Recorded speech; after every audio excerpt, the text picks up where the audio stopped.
जन्माष्टमी का पर्व भगवान श्री कृष्ण के जन्मदिन के रूप में मनाया जाता है। भाद्रपद मास की कृष्ण पक्ष की अष्टमी के दिन श्री कृष्ण का जन्म रोहिणी नक्षत्र में हुआ था। ऐसी मान्यता है कि जन्माष्टमी के दिन श्री कृष्ण जन्म कथा सुनते हैं तो आपको आपके व्रत का उचित फल मिलता है। तो आज के वीडियो में हम श्री कृष्ण जन्म कथा के विषय में बात करेंगे। इस कथा को पूरा सुनने से आपको जन्माष्टमी के व्रत का 10 गुना फल मिलेगा। श्री कृष्ण का जन्म मथुरा के उग्रसेन राजा के बेटे कंस का वध करने के लिए हुआ था। पौराणिक कथाओं के अनुसार द्वापर युग में मथुरा के उग्रसेन राजा के बेटे कंस ने उन्हें सिंहासन से उतारकर कारागार में बंदी बना लिया था। स्वयं को मथुरा का राजा घोषित कर दिया था। राजा की एक बेटी और एक बेटा था। बेटा कंस और बेटी देवकी। देवकी का विवाह वासुदेव के साथ तय कर दिया गया था और बड़ी ही धूमधाम के साथ वासुदेव के साथ उनका विवाह किया गया। लेकिन जब कंस देवकी को खुशी खुशी विदा कर रहा था, ठीक उसी समय आकाशवाणी होती है कि देवकी का 8वां पुत्र ही कंस का वध करेगा। आकाशवाणी सुनकर कंस की रूह कांप गई और वह घबरा गया। आकाशवाणी के बाद कंस ने बहन देवकी की हत्या करने की प्रतिज्ञा ले ली। लेकिन उस दौरान वासुदेव ने कंस को समझाया कि देवकी को मारने से क्या होगा।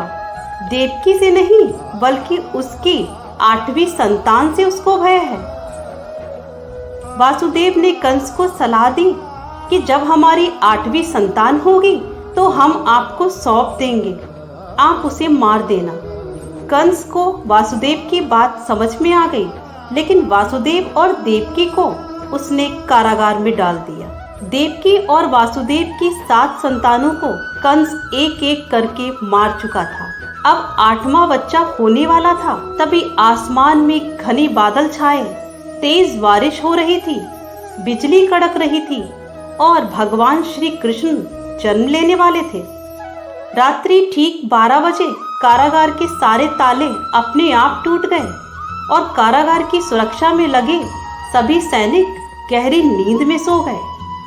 उसी समय वासुदेव और देवकी के सामने भगवान श्री विष्णु प्रकट हुए और उन्हें कहा कि देवकी के गर्भ से 8वें पुत्र के रूप में जन्म लेंगे।